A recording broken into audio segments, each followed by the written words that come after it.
It's time for Cigar Talk, the fastest growing cigar show in the nation. Whether you're a new cigar enthusiast or a cigar aficionado, we have something for everyone. Bringing you the best interviews, cigar reviews. So grab yourself a cigar. It's time to light 'em up.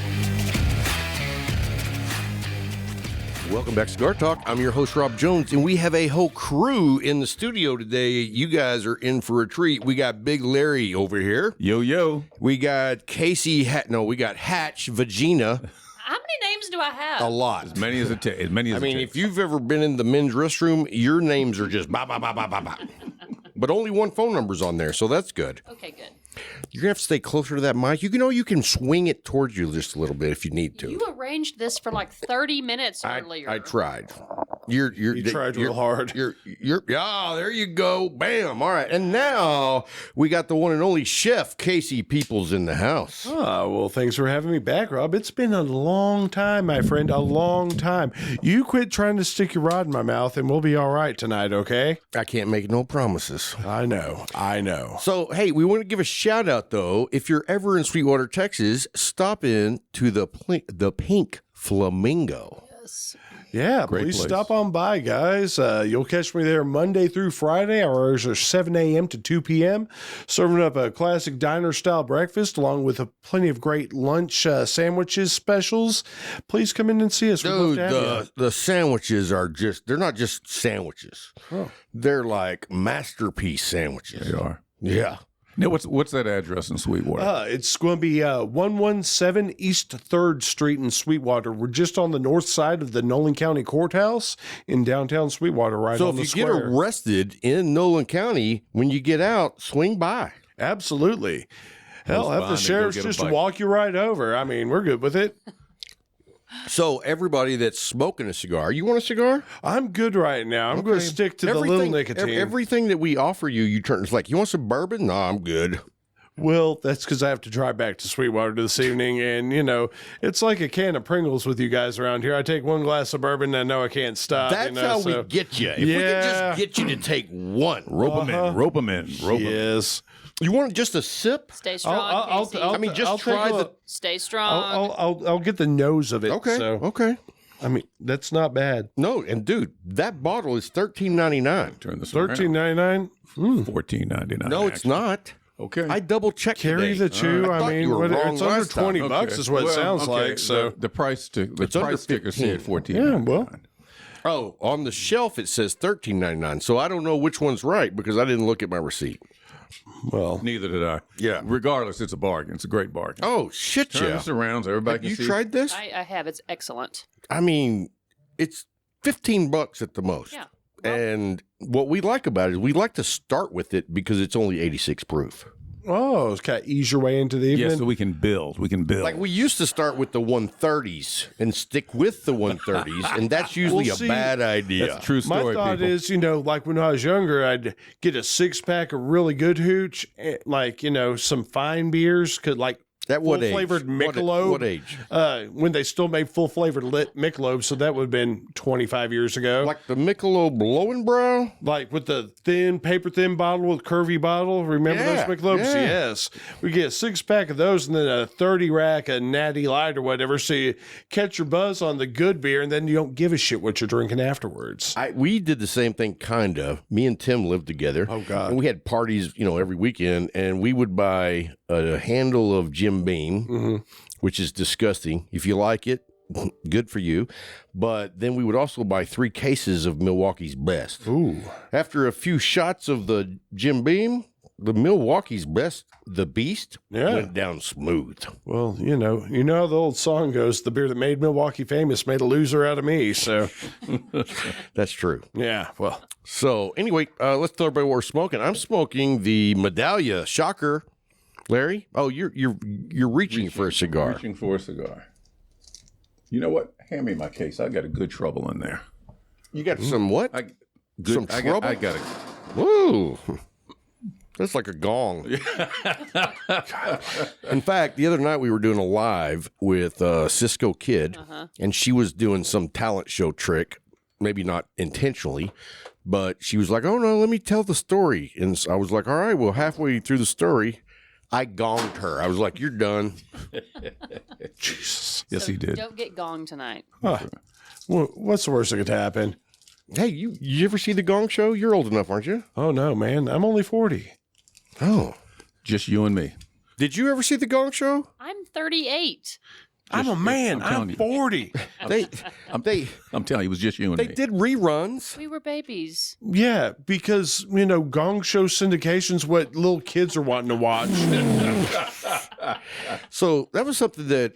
Now, where did you grow up, Casey? We moved all around Texas when I was growing up. So, went from the Houston area. We lived in Humble. We lived in Your Arlington. dad was on the Cranberry. run or something? Well, he got out of the Army and became an insurance salesman. So Oh. that's kind of what happened there. So, but Is seriously. that how you became an Astro fan? That's exactly. Humble was the first place we moved to after he got out of the Army. We were at Fort Polk before that. And Well, I then, live right up from Conroe. okay, yeah. So you're in the neighborhood. Absolutely. So we're there. Then we moved to Arlington. So all the Rangers fans want to know why I don't like the Rangers. Astros got the hooks at me first. Then Midland, El Paso, Corpus Christi, Abilene. We were literally all over the state. So explain the Saints? So I was born at Fort Polk, Louisiana, and the Jazz had already moved when I was born. So the only sports team in Louisiana was the Saints at that point in time. Except for LSU. Do you root for them? No, Really? because it's called. I didn't go to LSU. I know, but LSU is like that's their next pro team, basically. You're not. Have you far seen from the wrong. players that play there? I've seen them in the NFL once Yes. it left. So a lot of talent does come out. LSU and Baton Rouge is a lovely place. I've been through there. That one bridge going into town is kind of dicey, but Yeah. yeah, it's Louisiana. All the roads are kind of dicey. I say, Yeah. good times, right? Oh, absolutely. I've never been to New Orleans. That's what they say. I've never been to New Orleans. Oh, Jesus. Well, Is it a must see place? you should go to New Orleans at least once. Yes, absolutely. And the first time you go should not be during Mardi Gras. It should not be during any of the big things. You should go just kind of on a random weekend. Go down there. Everybody talks about Bourbon Street and stuff. That's like the Strip in Vegas. It's always going on down there. It's Anytime- a tourist trap. A little bit, yes, except the booze is truly that cheap, 3-for-1s as you're walking down the street. There's a time to be had, but New Orleans has so much more to offer, especially in the culinary scene. The food scene in New Orleans is out of this damn world. It is top 5 places in the country to go to eat. No shit. Oh, absolutely. So let me ask you this, though. So the PCA, which is a cigar show, Yes. is supposed to be in New Orleans not next year, but the year after. Oh, absolutely. Well, that'd be an excellent time to go. That's what I was thinking. I know. And my wife was like, yeah, I'll go with you. Of course you will. And there's, we talked about the, Bourbon Street thing. The food there's amazing. There's also great museums there too. There's the Smithsonian access for the World War II is based in New Orleans. It's just a fascinating town. The people, the culture. It's a city of resiliency. Being where it is, the city's below sea level. So you've Yeah, got all that was these a great levees and idea. everything. Hey, you do what you got to do, I guess, to make it work. But people keep bouncing back there. The music culture is phenomenal as well. Now, I would love to go see some like little small town dive bars, some music scenes. Right. And see, that's the other thing about New Orleans. Everybody thinks of it, in the Big Easy and everything. New Orleans is a big city, yes, but we're talking 500,000 people. It's not in the top 20 Oh, no shit. cities. Yeah. It's only 500,000 people. Only I half a thought million it was people. probably like 3 or 4 million. No, if you could include the surrounding area, Like the whole probably state. pretty close. But Kenner, Metairie, places like that, you might get close to 1 million people in the outlying area and stuff. But it's the same size as Albuquerque, Wow, I Yeah. did not realize that. I always thought it was this big city. right? But once you get into But it's got a lot of history, a lot of culture. absolutely. And a lot of devastation. yes, But, they've they also keep got coming some back. celebrate type, events. They won a Super Bowl. Oh, hey, we did win a Super Bowl. It was many moons ago, but It wasn't that long ago. it was The Cowboys 12 haven't years won ago. one since Yeah. 95. Well, So sucks to suck, I guess. But yes, it does. and Are y'all in the playoffs this year? We'll find out tomorrow. Oh, okay. Who y'all playing? I believe we're playing the Falcons tomorrow, and we've got a couple ifs playing out. So we have the same record as the Buccaneers. Buccaneers have the tiebreaker right now, so we really need the Buccaneers to lose tomorrow. And you guys win. And we win. That's a tough ask, though, because the Buccaneers are playing the Panthers. Oh. So. Hey, there's always next year. Right. That's what the Cowboys say. Yes. So I've spent actually quite a bit of time when I was way younger in Louisiana. You know, I used to travel around as a photographer doing church directories. Huh. And so, I mean, like Monroe, Louisiana, Thibodaux. Oh, yeah. What is that? Lafayette. All those. And I mean, some of those towns are real freaking small. Yes. And it's kind of scary at night. I mean, foggy. Yes, and like animals. Yeah. There's especially as you get in like southern Louisiana, there's some safety concerns. Both just being in desolate places with the wildlife. I kind of felt like maybe Burt Reynolds was with the Deliverance team hiding in the woods. Think more Amos Moses. Like, remember that old Jerry Reed song? Yeah. That's fishing with his kid by the leg. Exactly. Yeah. It's funny. My mom, when that show Swamp People was on air, she used to call me every time she caught it, like see it on TV, and goes, "Oh, I was thinking of you." But did you ever go alligator hunting? Absolutely not. Because when I lived down in Alvin, which is south of Houston, yes, but there's a lot of bayous down in there, and there's tons of alligators or crocodiles. I don't know which. Alligator. But, okay, and like guys that I worked with were like, "Hey man, we're gonna go alligator hunting tonight. You want to go?" And I was like, "No, I'm good." Well, yeah, and you're still here with. Looks like all 10 fingers. You're in a boat with a bow. Oh yeah, it's self-defeating. I'll let somebody else do that. I will eat gator. I've eaten gator plenty. I've had some. It was okay. I mean, it wasn't like steak, but it's a little rubbery to me. Yeah, I mean, once again, when you get into wild game and stuff, it's all in preparation, right? That's how you do it. So get a little buttermilk for a little while first, and then you braid on up. You know what I mean? There you go. I didn't know we had Casey here. Yeah. So, the show today is basically about the importance of being part of the cigar community, like the benefits that come with being a member of the community. I mean, we were talking about this, what was it, yesterday? Yeah, last night. It was like, I've had opportunities to leave Abilene and go work in Fort Worth or Houston or wherever, and it's like, I'm not a huge fan of Abilene. Like, I don't think there's much to do here, but I don't want to leave Abilene because this is where all my friends are.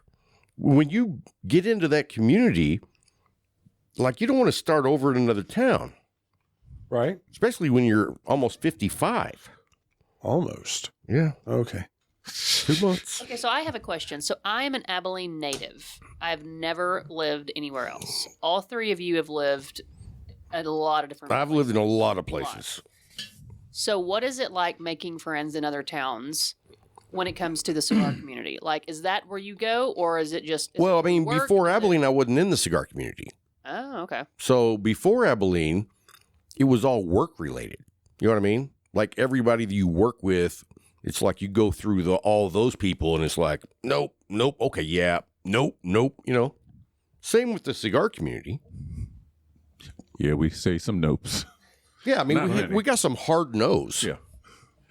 Yeah, I mean, I've spent most of my adult life in and around the Abilene metropolitan area, as we'll call it. Yeah, you lived in a lot of places, but you have also deep roots here. Yes, I mean, my mother's family, my mother and father went to college here in Abilene. My mother grew up here in town. Granted, I moved around a lot as a kid, but we ended up back here by the time I was in high school. And so I've been here and I live in Sweetwater, Texas, which is 32 miles from my doorstep to Rob's here. Population so of what? It's a tenth the size of Abilene. So 14,000? Yeah, well, about 12,000. Okay. Yeah. Did Abilene's go up recently? Okay. Well, you know that I lived in Sweetwater. Well, yeah, That's and where you I'm worked in from. Sweetwater. Shh. We Hey. don't talk about that. But anyway, yeah, I lived there back when I was like from 1 to 6. And then we would move back, and then we would move back to Lubbock because of my dad's job. Sure. And so I had been to Abilene tons, and plus my real parents are divorced. So my real father lived an hour north of Abilene. So we came through Abilene all the time. And when I was a kid, I loved Abilene. It was so exciting.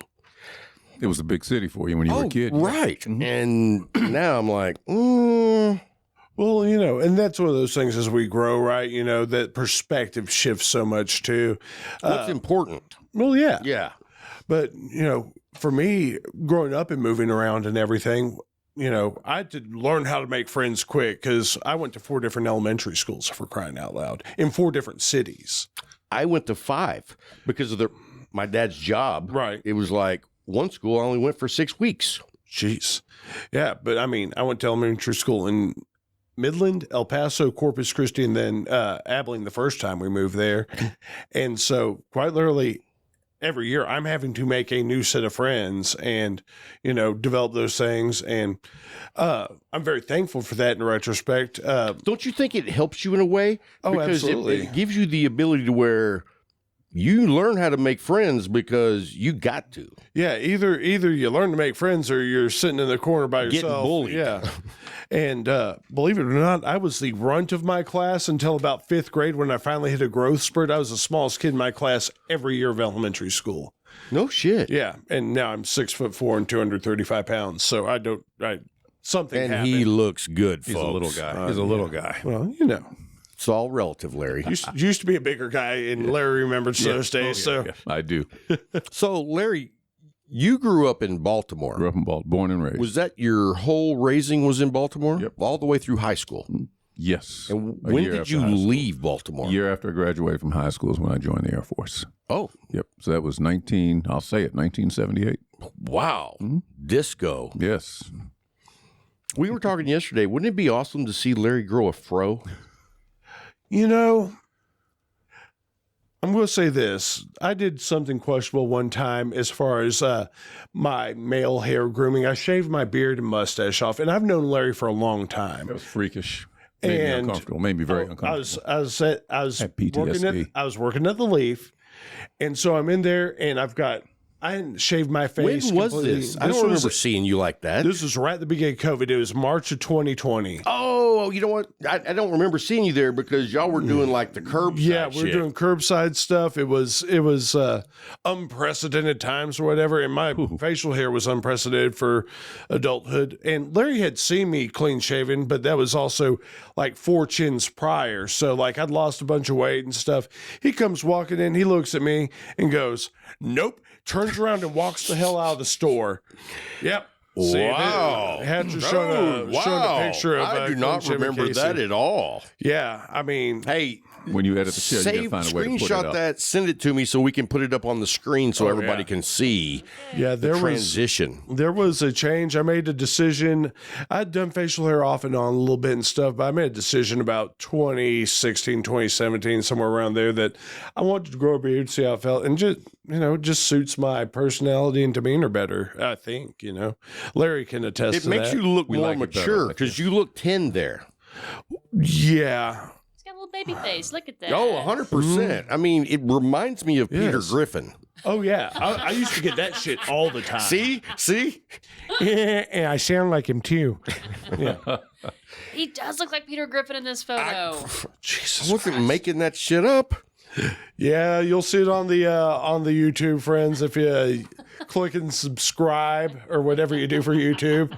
No. Oh. I mean, you got those on your OnlyFans page, right? Oh yeah, along with the feet pics. Yeah. Okay. Yeah. If you like No, the no, look no. of Flintstone feet, you're welcome, ladies and gentlemen. It's I not don't judge. OnlyFans, it's Lonely Fans. You got to be real lonely and want to look at that shit. I'll tell you that much. Are you into feet? I've got 2 of them. I know, but you know what? I don't even understand that. And to each their own. I'm not Yeah. knocking you if that's what you're into, but never that's not been a selling point and attraction to another human for me ever. here's a question for you though. Mm-hmm. Like, let's go back, say, 4,000 years.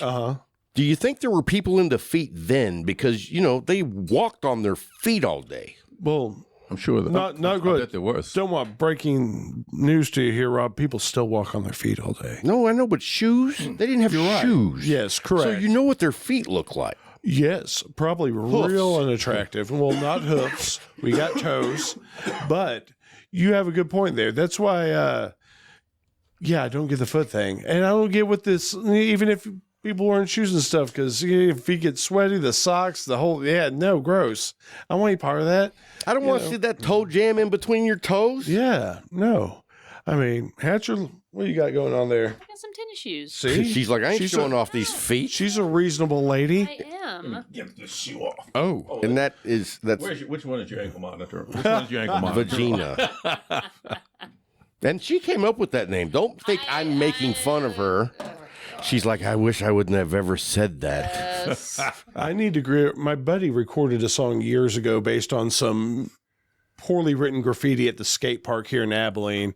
My good friend Michael Murray wrote a song called Vagine because he was skateboarding at the skate park in Abilene one morning. It's like 5:30 in the morning as he recounts. There's just somebody had tried to spell vagina and misspelled it. And so phonetically it's spelled Vagine. And so he wrote a whole song about a woman named Vagine. And so if we can get that for Hatcher's intro music. Hers is capital V, Apostrophe. but a capital G. Vagina. Oh, well, that's special. Yes. And you gave So that was moniker Hatch. to So was yourself? she. She did. And you want to know what her tell him what your middle name is. Shawanda. Shawanda forever. Well then. See, Hatch drinks more than you know. well, interesting. Yeah. Oh. So, let's go back over here to Larry for a minute. So, you grew up in Baltimore Yes, I did. a while back. Yes. So, what was Baltimore like when you were, say, 5 to 10? To me, it was great, but it's the only place I'd ever lived, so I didn't have anything to compare it to. Loved Big it. city, though. Yeah. Yeah. How many people lived there back then? I have no idea. 8. Probably at least 9.5. Okay. No, it was good. It was good. My parents bought that house that my mom still lives in. My parents bought the house in 1960. Oh, They lived in the house shit. together until my dad died in 2017, but my mom is still in the house, so Wow. 63, 63 4 years. Yeah, Wow. yeah. They bought And the house in his November. of mother is 97 years old. 97. Yep. Larry's mother's a saint, and just I remember a conversation we had at the cigar shop. He had gone home to visit, and she was in her 90s at this point in time, and he found her in the basement ripping up old carpet so she could put down new flooring down there. Yeah, we were laying carpet down in the basement. That was 2019, December of 2019. Yep. Pre-COVID. Yeah. Just immediately pre-COVID. Yeah. We just come back from her sister's. She has one remaining sister. We just come back from And her sister's Aunt Ollie's. 104. Yeah, Aunt Ollie's 104. We just come back from Aunt Ollie's 100th birthday party. Damn. Yep. And your mom's like, let's get to work. Yes, that's exactly what happened. You're like, I've been drinking. At 2:00 in the morning, we're ripping up the old rug and laying down new stuff. That's amazing, though, and what a blessing too, man. It is. Really. And that's that whole old school, like that's the great generation or the greatest generation Yeah, you're the mediocre generation. at best. on a good day. At best. And the next generations are just getting shittier. I'm not going to agree with that. I'm not gonna Okay. agree with Good for because you. Larry's don't got want a to. son my age, so Yeah, but I'm not talking about that generation. I'm talking about the newest generation. How do we know that. yet? There are problems with people of every generation. And it's not fair to lump all young people into that. I'm not into that saying one it's their basket. fault. Okay. And who raised them? The internet. Really. I mean, that's why they're getting hosed. And, as parents, we bear a lot of responsibility for what content our kids are exposed to. 100%. So anyway. But no, it was good. Growing up in Baltimore was good. I had some friends there that I'm still friends with, all these years later. That you went to school with. Yeah, that I went to school with. Yes, yep. And it was good. But I left in 78. What year did you graduate? 1977. Wow. I kind of goofed off for a year, joined the Air Force in 78, and that was my first experience with Texas. And by the time I'd been in Texas, I was in San Antonio, spent 2 months in San Angelo at Goodfellow, then went back to San Antonio to Wilford Hall Medical Center. By the time I'd been back in San Antonio for a year, I knew I was going to stay in Texas. Oh, no shit. Yep. So I had an old boss probably 35 years ago, and he was from Chicago, and he had moved to Texas for this job. And he was like, I'm not a Texan, but I got here as soon as I can. And he never left. He loved it. Yeah, I'm the same way. I absolutely love it here. I can't imagine living any place else. And Larry had to move here because everything's bigger in Texas. He's like, I fit in there. So do you feel that way, though? I mean, are you like Texan through and through? I mean, I may or may not have a tattoo of Texas on my arm. What about your ass? No, I actually stole the tattoo from a girl I was dating who had the same tattoo on her ass, actually. That's a story from 19-year-old Casey. But, yeah. Well, let's dive into that story. Let's not just skim over that. No, You're dating a girl with a Texas tattoo on her ass. Oh, yeah. And Not what now. year was this? This would have been 2002. Wow, you were... Yeah.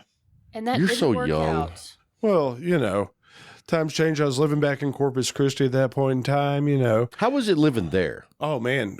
Corpus, I really like Corpus Christi. I liked most all the towns I lived in growing up. I spent a disproportionate amount of time in Corpus Christi and Abilene because my parents got divorced when we lived in Corpus. So my mom moved back to Abilene, took us back to Abilene where she grew up, and we had a good network, but my dad stayed in Corpus. So I actually went to high school for a year in Corpus Christi, came back to Abilene and finished here. Corpus, as a lot of my friends will say, is a sunny place for shady people. That actually makes sense because I have been there a few times. Yeah. But there's it's a lot badass, to love about too. it. There's a lot to love about it. When I was at that point in time, I was going to school down there. The closest I got to the 4.0 was my blood alcohol content. So coming back to Abilene for me was a great decision in the long run. Kept you out of jail. It kept me out of a lot of things and out of that ex-girlfriend too. So, that was probably once again all for the best. How big was this tattoo on her ass? Hand size? Not quite hand size, like palm size. All right. Yeah, I've got about my palm. So it's a big tattoo, like my palm. I mean, that's pretty big to be on Yeah. your ass. I mean, But I guess it's all relative. How big was her ass? I knew that was coming. I mean, if she's got a big old ass, that's not that big. she really not. I mean, she was kind of a petite young lady. So it was a big tattoo. I mean, it was proportionally. Yes. Did she have a lot of tattoos? No, just the one. Actually. Wow. At that point in time, I couldn't tell you now. But See, I'm not the kind of person that would ever get any Texas tattoos. Well, No, not happening. You know what I mean? I'm like, at this I'm point, a fan of Texas. I live here, but I don't know if today Casey would get the same tattoo of Texas on his arm. Well, I enjoy lots of things about this state. I've got a lot of issues with the state as well. Same. So, Same. that you didn't. that changes over time. You're supposed to say same. Same. That being said, I'm also like the only person in my family and generations who wasn't born in Texas because my dad was in the military. Both my parents were born in Texas. What branch? He was in the Army. He was an officer in the Army. Cool. I was born at Fort Polk, Louisiana. My dad got out of the Army 3 weeks later at the end of April. I was born April 10th. He gets out of the Army and we immediately moved back to Texas. So I lived in Louisiana for all of 3 weeks.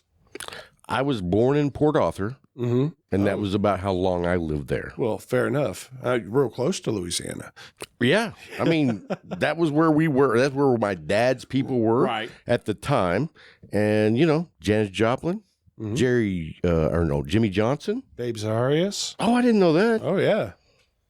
Best one of the greatest female athletes of all time. I mean, she was good at everything, you know, well before any of your Billie Jean Kings or anything. She was competing with the big boys like golf, all sorts of stuff. And, pretty impressive lady. Look her up sometime. Yeah, that's cool. Cool. I don't know why I know all that, but there you go. So did you grew up in Abilene, Born and raised. and you've never moved. Never once. Did you ever think about I've it? lived in the same 2 square mile radius my whole life. Probably 1 mile. But did you ever think maybe I'd move somewhere? Not seriously, no. Well, I'll take it back. One time I considered going to a school in Massachusetts that would have been like a 10-month school. But But that wasn't like you're moving Yeah, that there. would've That been was like school. yeah. So no. So I want to say that I guess when I was 21, I left Lubbock and went to St. Louis on my own. Didn't know a soul there. Yeah. And it was badass. I loved it. It was fun. 21. Yeah, I know. You know, you go across the river and the bars never close. And when I say never, 365 days a year, 24 hours a day. That sounds. There's a point in time that would have sounded amazing. Right. Now it's Now, like, I'm out. like you say that, my liver's like, fuck no. Yeah, it's bad. yeah. The first time Tim came up, we went across the river, and I think we got home that morning at like 10 a.m. He was passed out in the back seat. I get out of the car. He doesn't even know where we live. Like, he just moved there with me like 3 months after I had been there. And anyway, we go out partying and we come back. I leave him passed out in the back. He doesn't know where we live. So when he gets up, he's just wandering around the apartment complex yelling, "Rob!" Oh, like the drunk game of Marco Polo. Great. Exactly. The neighbors loved him. Yeah, they did. But the apartments we lived in was all young people. So that was kind of cool. Well, But I love St. Louis. Have you ever been up there? oh yeah. I've been to St. Louis 2 times technically. I've been to the airport, had a layover there, but Did you ever go see a ball game? no, I've been driven by Bush. Is that Bush Field there? Yeah. It Busch was Stadium? when I was there. Yeah. So how I got to St. Louis was maybe the most ridiculous drunken story of my life. I've heard this story. How did yeah. you get there? So a buddy of mine and I have been. This starts with a trip to Memphis. My buddy On had joined- purpose? Yes. Okay. My buddy had joined the military. We're in our late 20s at this point in time. And since we're in high school, he'd always wanted to go to Memphis, and he's about to get shipped off and everything. And I was like, "Hey, you've always wanted to go to Memphis. Let's take a road trip. We'll go to Memphis, go see Beale Street or whatever, and that way you got a nice little send off party, you know." So, because we're still in our 20s and dumb, we hop in a car at about 1:30 in the afternoon on a Sunday and drive straight to Memphis, Tennessee. So we get to Beale Street and it's like 12:30. We just drove through Arkansas, which the entire state of Arkansas is dry on Sundays. So we couldn't even, drink and drive, which is probably a great thing. So we get to Beale Street. It's like after midnight on, Sunday night, Monday morning, and it's dead. There's absolutely nothing going on. Just a few of the bars are open and stuff. We meet some locals and we're like, well, this is underwhelming. It's still like In Memphis. yeah, we're expecting, the Memphis. I've been to Memphis once. Yeah. And I've never been back. See, I've been back and, that's the other thing. I actually love But you Memphis, were older. Tennessee. Yes. But so When I went, I was like 21. And I was like, I feel like I shouldn't be out in public. This place seems a little dangerous. well, and yes, it was. We went to I went to Wendy's. And they had a bank style, pushing out. You put your money in the tray, they pull it in, then they put your food in there and push it out. And I'm like, and it's like the glass is this thick. And I'm like, oh yeah. this is probably not where I should be right now. So we have a few beers on Beale Street, and we're like, where do we go to eat? We're asking the locals because that's the only people in the bar. They're Did like, you get barbecue? oh no, they're like, go to Alex's Tavern, because it's 3 a.m. at this point in time. Go Alex's Tavern. Shout out to Alex's Tavern, Memphis, Tennessee. One of the best burgers I've ever had in my life. So we go to Alex's Tavern. It's 3:30 in the morning now. They're like, you go in this entrance. You don't go in the other entrance or else they'll know you're not from here. So we go in the entrance they tell us to go in. Sit down at the little bar in this place, and I sit down next to a in uniform police officer. I get a burger, says my buddy. I get a beer, says my buddy. We're drinking beers, like talking to this cop who's also drinking a beer at 3:30 in the morning. Is he in uniform? Oh, in uniform, yeah. Drinking a beer. Yeah, just, fucking. That's Memphis. Maybe he just got off duty. Maybe he did. Or maybe and he I'm was not about to one go to on judge. duty. I felt safe, though. I mean, there's an officer of the law here. Well, John and I decided, this guy of a bus, this trip's not done, is it? So it's my turn to drive, and I take us up on what I call the BFE tour, because we leave Memphis, go through Thebes, Cairo, Illinois, and cut over to St. Louis. And so we drive up to St. Louis so we can see the arch. And now it's like 10 in the morning. We haven't slept yet. We were just still driving. Get to St. Louis. We literally drive by the ballpark, drive by the arch, and then take a hard turn south, going down 44. We go through Joplin and everything. Oh, yeah. I've been through there. Cut through Baxter Springs, Kansas, just because John had never been to Kansas either. And Whoa. You went to Kansas? Yep, just cut through the corner, go through Miami, Oklahoma, go back. So by the time we're on our way back, we're almost to Abilene. It is now about last call, and we're about 30 minutes out. Damn. So I call. And y'all been up this whole time. Oh, yeah, we have not slept in, 30 plus hours at this point in time. Man, to be young and dumb Oh, again. yeah. So we call the bar and have Miss Kathy, greatest cocktail waitress of all time. We have Miss Kathy pour us some drinks before the bar closes, so we can saunter into the bar and have a shot and a beer. And then we went home and went to our separate homes and went to bed. And how far was the drive home? I mean, I was still living in Abilene at that point in time, so I mean, it's across town. Still, So this was like a 58-hour it trip? was- I think it ended up being like 38 hours or something like that. Holy shit. And like, if That I is remember not a correctly, fun time. It was, well, in retrospect, I would die if I tried to do that. Now it's a great, it's a great story though now, and also I think it was just under 1,500 miles, like in this dumb round trip. But yeah. Also, part of the reason we didn't come back the way we came is because we decided we're never going through Arkansas again because they didn't sell liquor on Sunday. So, I'd avoid it like Yeah. the plague. The funny thing is, when y'all went up into Kansas and you were like at that corner Yeah. of Oklahoma, do you know who lived right there? Roy Clark. Roy Clark. Had a big ass ranch. We were working doing some church directories in that area, and they were telling me about it. And dude had like double size of Olympic pool for the horses. Got to keep them watered, man. Watered and fed. They were swimming. Hey, calisthenics are important. Low impact on the knees, Yeah. Cool. I was like, and I'm sure you're a fan of Roy Clark. I mean, who's not? I mean, one of the greatest guitar players of all time. Absolutely. So, anyway, do you even know who Roy Clark is? I've heard the name. Okay, that's all we need to know. So, you grew up in Abilene, never moved away. I'm the boring one of the so group. did I admit you? that. So, are you still friends with people that you went to kindergarten with?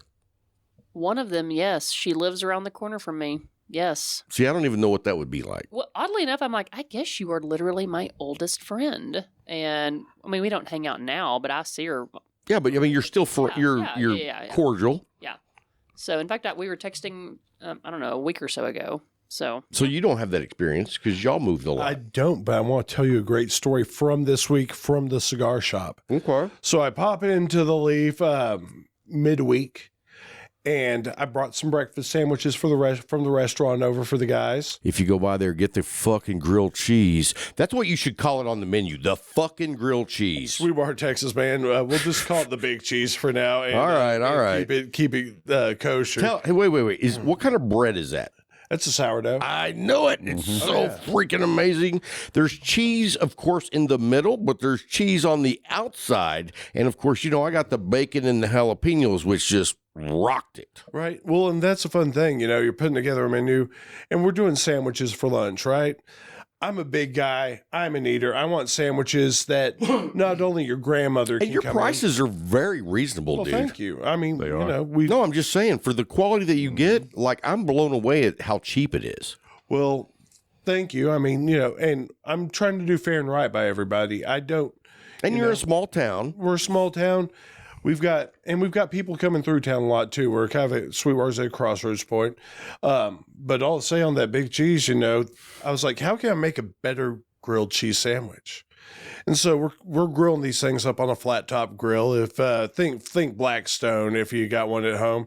So we're doing a regular grilled cheese. I was like, what if we take just a handful of cheddar cheese and throw that down the grill and finish the sandwich in the cheese? So you get the crispy cheese that you like. Oh, yeah. You'd ever do something in the oven, you get that nice crispy cheese, you get the crispy cheese, you get the gooey cheese from the mill. Now you got all the textures. Now playing give me together. that bacon. Oh yeah, so you can option to have bacon, jalapenos, or both in there. And so Both. if you do both, we'll throw the jalapenos and bacon not only in the middle of your sandwich, but in that cheese that gets all melty. So it's flavor on flavor on flavor. I'm trying to make Guy Fieri look like a bitch. All right, that's the thing here, Dude, my buddy or my customer that went with me to have, I was like, hey man, meet me over at the Pink Flamingo. And he's like, what the fuck is that? Mm-hmm. I tell him, and then he shows up. He comes and sits down. He's like, so what's good here? And I was like, everything but. Have you ever had a fried bologna sandwich? And he was like, well, I've had a bologna sandwich. And I was like, oh, no. We grew up on fried bologna sandwiches, but this is not just a fried bologna sandwich. This is a fried bologna steak. right? Well, and once again, goes to that thing like, how do you make things hearty. nostalgic but better, right? So instead of How getting thick your do y'all Oscar Mayer, cut the bologna? we cut that thing on a 3 on a deli slicer, so it's a big old thick old slab of Half bologna. of inch, Yeah, pretty close. Yeah. maybe more. No, it's not. It's not more than half an inch. I don't want to oversell it here. Okay, because But it's big. Yeah, it's probably in neighborhoods of 2/3 of an inch, or no, sorry, 1/3 of an inch. But it's a big, thick hunk of bologna. Throw that down that flat top, get that caramelization stuff. When it's that thick, you don't have to worry about when you're a kid and the bologna get bubbles all up and everything. Oh, and you really? can't Because I've grip. never cooked it like Yeah, that. when it's that thick and that hearty, it's like cooking a ham steak or something. It is. You're going to get that caramelization all over the whole thing. Throw down some onions, grill those up nice too. Little mustard, little melty cheese. Boom, bang. You got your sando. I'd like to see what maybe you could come up with for like a Spam sandwich. Don't tempt me. I mean, you don't get much more trash than that. So Maybe a Spam and pimento cheese. we'll see. And I'd play around with that. I personally think Spam's fantastic. I know most people are like, what? Good friend of ours, Jay Patterson, Hawaiian, loves Spam. I will scratch make him Spam fried rice because that's a Hawaiian treat. And I'll take a, half hotel pan of that up to the shop and it'll be gone in 10 minutes. It's like vultures. Everybody just descends upon it. Yeah, you're missing out. Oh, we got Julio in the house. Julio! Hey, this is not Cinco de Mayo night. What's up, bro? What's he doing here then? We didn't even know he was here. No, he's helping us out, man. So he's over there just pushing buttons. He doesn't know what he's doing. He hadn't pushed a button yet. So right, it's been on the big screen the whole time. He's white. He doesn't count. That's what, yeah. Yeah. So anyway, yeah. So where did you graduate high school? What town? I graduated high school in Abilene. So I graduated from Abilene Cooper in the year 2001. Is that one or that It's one? the south side. Okay, gotcha. It's the one between Abilene High Sales. and Wiley. Yeah. Yes. So, but I graduated there. Which one did you go to? Abilene High, baby. I was Down gonna say there. North side. North side, yeah. Wow. And no animosity. And, it's a shame that we didn't go to the same school because our friendship could I have began so know. earlier. But I don't think one school could handle two Caseys like us No. at the same time. Definitely not. Well, she would have been going by Vagina. That's right. In high school, I'm sure. Yes. this was still before. This is before you could do things like that. Our parents named us real names Right. in the 80s. And then that's what you went by. Actually, I've never gone by my real name. What's your real name? I'm not going to tell you. Come my real name. on. He has a And very, Larry's not either, or else I'm going to Okay, rat him on his real name too. I got no Elton? problem with that. Eldridge? No, so It starts with an EL. No, KC is my initials. Oh, okay. So, a long story short, my father named me. My mother didn't like the name, so she started calling me by my initials before I was even born. No shit. So I've been Casey my whole life. When did your parents get divorced? As far how old were you? I was 10 years old when my parents got divorced. Was it traumatic for you? I mean, divorce. I feel like divorce is traumatic for all kids. No, I mean, I do too. whenever it happens, But I was one. yeah, right. I wasn't So, even one. At that point in time, you obviously aren't as cognizant, and there's Right, but when you get later older traumas when- and they yeah. don't share why they divorced, you're like, it was because of me. You know, I never asked my parents why they divorced. Yeah, I didn't Neither either. did I But didn't either. No. but I'm pretty sure I figured it out. I think my real dad beat the shit out of my mother. Oh man, well. If that's the case, I'm glad your mom could Yeah. put you and her out of that situation. Yeah. But I didn't need to know. You Yeah, know? it did- And I was smart. I could have asked when I was in fourth grade. I could have asked. So you never Yeah, asked? no, I've I never mean, your asked my dad's still parents. alive, Both my parents are still alive. and you've never asked. No. And you're 40. I don't need to know. I'm the same way. I did not need to I don't. know. Really. Here's the thing. There's a lot of things I can't control about that situation, especially from when it happened. I couldn't make my parents stay together. I couldn't keep us in the same town, but what I could do is control my own personal narrative of what happened. I didn't want information that would tarnish how I thought of either of my parents. I'm not sure who instigated what was right, what was wrong. I have no idea. And I'm glad I don't have that. That's interesting. Because I mean, and honestly, I'm pretty lucky because I come from, very intelligent people. Both my parents, all my grandparents, extremely smart people, and I think that trickled down to me. And at an early enough age, I was cognizant enough to realize I didn't want that. So Here's the deal. When you don't know why your parents got divorced and there's no real reason for you to ask, you don't have mommy daddy issues. yeah.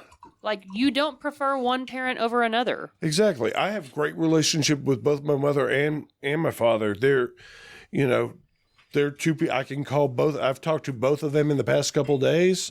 I talk to them both regularly, and I'm very thankful that I have a great relationship with both of them. Well, see, because I was so young, but I never knew. They never told me. And, I've pretty much figured it out like when I was probably 10. Yeah. That my dad was abusive, and not to me, but Yeah. he was a womanizer. He was the most misogynistic man you have ever met, and I was like, yeah, mom probably was like, yeah, I ain't putting up with that shit. And then for him, I was like, she does talk a lot, so I can understand why you might slap the shit out of her. No, I'm kidding, folks. I do not support Or condone. hitting women. You might shake the shit out of them. Jesus Christ. That's a joke I from know Chris it Rock. is. I watched that special. That was a great That special. was a great special. But anyway, who's your favorite comedian at this moment? At this moment, I mean, honest to God, I haven't watched the thing. I want to say Cat Williams, but jokes. Man, Like that dude's flipping out, by the way. I'm not sure what's going on. I've watched a couple of clips from. I just saw a his couple thing. of clips. For And I a think guy it's who says weird he's as never fuck done that he's high being drugs. interviewed by Shannon Sharp. Yeah, a lot weird going on. My favorite comedian right now, I've been so You've with been the busy as restaurant and shit. everything. I haven't been present enough in current pop culture to tell you. Like, I haven't seen any stand. Well, let me give you another question then. Who's your favorite comedian of all time? Ooh, Bill Hicks. I don't- familiar with Bill Hicks. I don't think I know Bill Bill Hicks. Hicks, phenomenal comedian in the 80s and 90s. He actually passed away at 34, I believe, from pancreatic cancer. Ooh. Well, But- that's not funny. That's not funny. Man, you should listen to Bill Hicks' bit on smoking. One of the funniest things I've ever heard in my life. He starts off a stand-up special in winter in Chicago going, smokers in here, you hear a few cheers. Non-smokers, everybody kind of erupts. He goes, I've got one thing to tell you. Non-smokers die every fucking day. I mean, and then just goes into it. He goes, my only problem with smoking in Chicago this time of year is I can't tell when to stop exhaling when I'm walking down the street. And I mean, just goes. Bill Hicks. Yeah, Bill Hicks. All right, Phenomenal and very influential. And you'll hear a lot of comics. White or black? White guy from Houston, though. Okay. So he's got that Southern Texas twist. But I mean, he's around that time frame of like Kinnison and stuff. Oh, right. Same time period. So now, were you a Kinnison fan? I did like Kinnison. I did too. I think, Kinnison, Clay, those guys all kind of had a little more gimmicky type things. Bill Hicks was straight up. Okay. And I appreciate that. Well-written jokes. Like well-written, intelligent. Like the guy was great.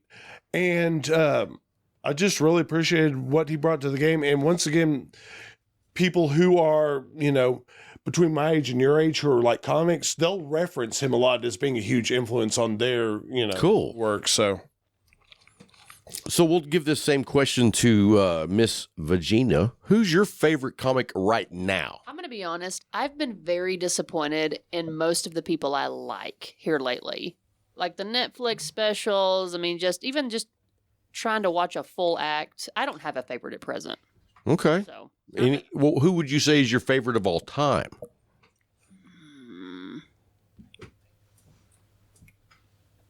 I don't know. I mean, I do like. I honestly don't know. Next. Maybe Dave Chappelle. Maybe. Like for me, I think Dave Chappelle. I don't say that he's my favorite, but I do think that Dave Chappelle's the GOAT.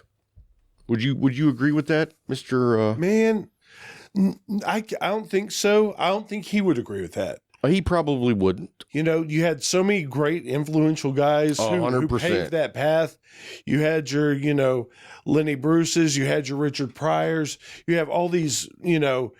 Don't forget Red Fox. Well, yeah, and even Eddie Murphy, who got edgy and stuff. Your Carlins, your guys who kept pushing the boundary, and that's now when I say he's the GOAT, you did name my favorite of all times. Oh yeah, is Carlin. Right. Like I just dig his humor because he is so factual in making his jokes. Well, and that's the thing about great comic, and like the ones that were just mentioned, including Chappelle, is they're boundary pushers, right? And that's the thing about comedy. Comedy shouldn't be comfortable. I don't think. No, because if everybody's comfortable, you're not doing a good job. Exactly. So you have these, talented men and women. There've been some amazing female comics too. I'll say this: I'm a little more critical on female comics, and that's probably because of my dad's influence on me. But I have found there's several really fucking funny women. Oh yeah, I mean, there's extremely, especially in my lifetime. You start. You know who the blonde chick is that steals jokes? The blonde chick is who steals jokes? Yeah. I don't believe so. I can't remember her name. If I knew her name, you'd know who she is. But I watched a whole thing where all these comics were like, yep, that's so-and-so's joke. Yep, that's so, you know what I mean? She had just ripped off everybody. Well, and you had that happen several times, in recent memory, like your Carlos Mencias and just stuff. Just to mention that, I was reading a story today about Cedric the Entertainer got busted for stealing people's jokes. No shit. Cat Williams was talking about Cedric the Entertainer stealing some of his jokes. Yeah. And I mean, it's coming up with their own material. I mean, none of us are professional stand-up comics in here. I can't imagine how taxing it is to come up with an hour of stand-up material one time. Just once. Because you have to come up with way more than an hour just to get a good hour out of it. Right. Well, you do that, and then, that material has a shelf life. 100%. So then you have to come up in, you have if to you want to stay relevant. Times. Exactly.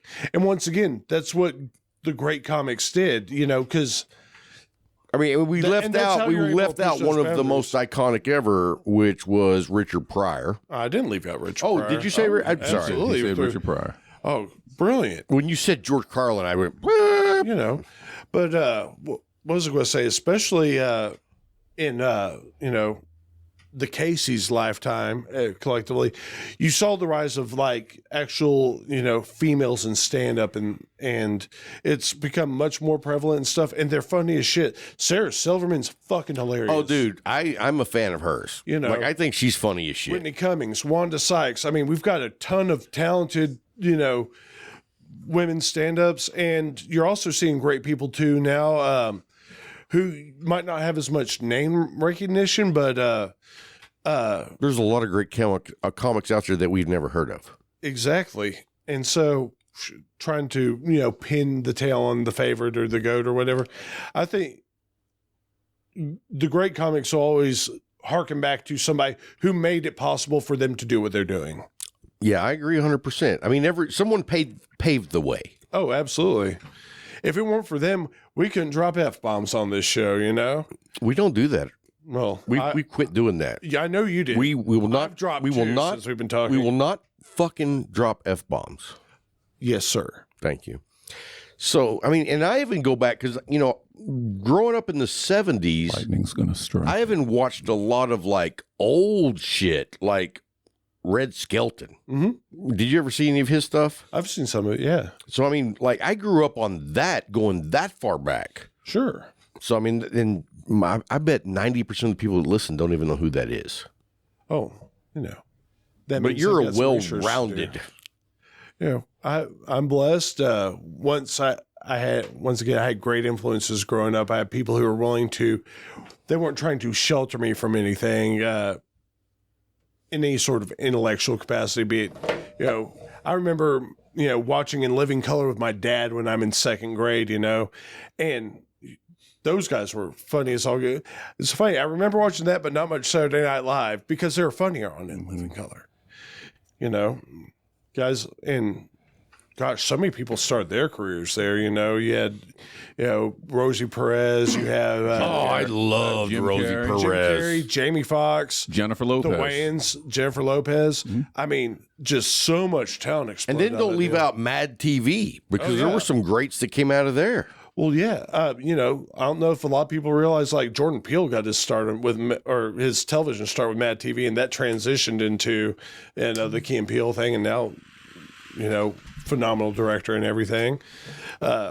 Super. You interesting. know what I think with most comedians that are like super talented, a lot of time those really super talented guys turn out to be really badass actors. I feel like it's either a hard yes or a hard no. Oh, on that side, 100%. too. 100%. But like Richard Pryor, for example, all those movies he and Gene Wilder did together. I mean, I love Gene Wilder, by the way. classics. And not only that, most people don't realize Richard Pryor wrote half of Blazing Saddles. Yep. He had some personal issues that kept him from actually playing Sheriff Bart, but Cleavon Little did a fantastic job in that movie. And we used to play a drinking game back in the day where we watched Blazing Saddles, and you had to guess who wrote which part. Well, that's a hard game. I thought you were just going to say we drank every time they said the N word. I didn't say it, Larry. That's what they said, not me. Keep your hands from underneath the table. Ooh. Everybody gets a turn. I'll pass. Okay. So let me ask you this, and we're going to shift gears here. So give me just a random top 5 of your favorite actors. Random top 5 of my favorite actors. And if you want to change it later on in a few weeks, you can let me know, but just don't take all day to think about it. No, sure. What was I going to say? Number 1, Cary Grant. Okay, excellent. I thought when I was a kid, I remember watching North by Northwest and Charade, and I wanted to be Cary Grant when I grew up. He was always Cary Grant was a badass. Oh, he's a badass. Cool as fuck. I know. Back in the day when people weren't cool. Yeah, I mean, he was a different kind of cool too. He wasn't your like super machismo cool, but I mean, always kind of, in a suit, but smooth and Cool as fuck. He is the one who basically revolutionized American men into wearing white T-shirts underneath their long sleeve shirts. well, yeah, and he was British, so I mean, I did not know that. oh yeah, I think he's British. There's actually a movie coming about him. It's called the movie's called Archie. Yeah, that's his real name. Oh, no shit. Archibald Leach, I think, was his real name. So for me, growing up as a kid, like PBS donation raising money, like the 3-day weekend. Yeah. It was usually like on Memorial Day or Labor Day. I don't remember. Sure. But they would do a marathon of Laurel and Hardy's. Yeah. Dude. And I mean, I was like 6, 7. That was the funniest shit I've ever seen. Oh, well, yeah, because I mean, it's sophomore humor. Slapstick. Yeah. Yeah. I mean, it's made for 10-year-olds. Exactly. I mean, it's in line with Three Stooges and that sort of stuff. And I love them too. But Laurel and Hardy was the top of the chain for me. Right. All right. So Cary Grant. Who else you we got? Cary Grant, one. We're going to switch up and do somebody who unfortunately is also passed away and way too soon. Chadwick Boseman, I think he was a phenomenal actor. I don't even know who the fuck that is. You would know him. He was the Black Panther. He doesn't know anything about that. I don't see black And, movies. It was MCU. Jesus I'm Christ, joking, man. Larry.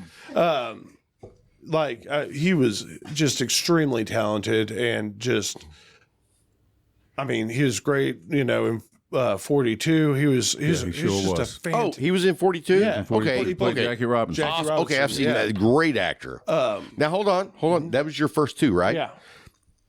Vagina, your favorite 5 actors, and right now we want you to give us 2. Don't act like you didn't know this was going to happen. I'm going to give some females, and these are not my top 2 of all time, but these are, if they're in something, I will go see it. Feminist. So I'm going to say Kate Winslet and Kate Blanchett. Oh, you like the Kate Kates. Blanchett. Okay. We were getting there, but I'm not going to have her. I'll put a different fantastic female up in my list. Now, But tell me the names again. Kate Winslet. Now, who is that? Is that the daughter Are you of for real? Goldie Hawn? That's Kate Mother Hudson. of God. Okay. Who was in Don't act like I should know these Yes, things. you should know it. What movies has she been in that was amazing? She Go was in ahead. Titanic. Jesus Christ. Okay, I know who that is now, She was in and I Mayor- don't Mayor think that of was a great Easttown, movie. too, wasn't she? She was in, yes. Mayor of Easttown, the HBO series that you enjoyed so much. Oh, Jesus Christ. yeah, she was good. Yeah. Okay, I know. cool. I didn't know her name. I swear. Kate Blanchett. She's in everything. Oh yeah. She. Like what? She was in the movie about what's his name, Howard Hughes. Yeah. I didn't see that. She was in the second Lord of the Rings movie. I only saw the first one. Jesus Christ. One of my favorite roles of her. There's a movie called Bandits. Did you ever see Bandits? Oh yeah. She was the girl. She was the female in Bandits. Wow. Do you Yeah. not see films with women in it? I try not to. I mean, unless they're porn movies. No, I'm just kidding. I mean, who was that? That was Bruce Willis and Billy Bob Thornton. You know who Jenna Jameson is? Oh my gosh. She's fantastic actress. I mean, her acting ability is amazing. She should have won an Did you Oscar. cry when she retired? I did. I was like, oh my God. Also, I mean, Rob still watches porn on VHS apparently, so there's Yeah. that. I think she lives there in Oklahoma. another way? I could have made that up though. I need to look for that. Is it, you mean there's new ways? No, but anyway. All right, so there's your 2. Larry, who you got for 2? You got to bring some black people. Oh, You know I'm going to. Coco's top 2. I would say probably Denzel Washington. Oh, good one. That's a Yeah. cop-out. No, Hey, no, at no. least, at least Rob knows who Denzel is. So we Thank got that going. you. Thank you. You know what? Because he has a penis. That's Black why. power. Sorry, Larry. Hey. So, which? Let me ask you this: what's your favorite Denzel movie? That's a tough one. Yeah, that's a hard one. That's a real hard one. Man, I'm with Training Day. God damn it. Stop it, Rob. Okay. Training I would Day. go That- Training yeah, I Day. would too. Of Training course Day. that's- But let me tell you what, they fucked up that movie. The ending should have been the rookie ended up getting killed. And the opening scene after that is like him kicking his door open and welcoming a new rookie into the car. Interesting. Like, I was like, dude, because the bad guy always loses. Let's let the bad guy win every once in a while. What's that song?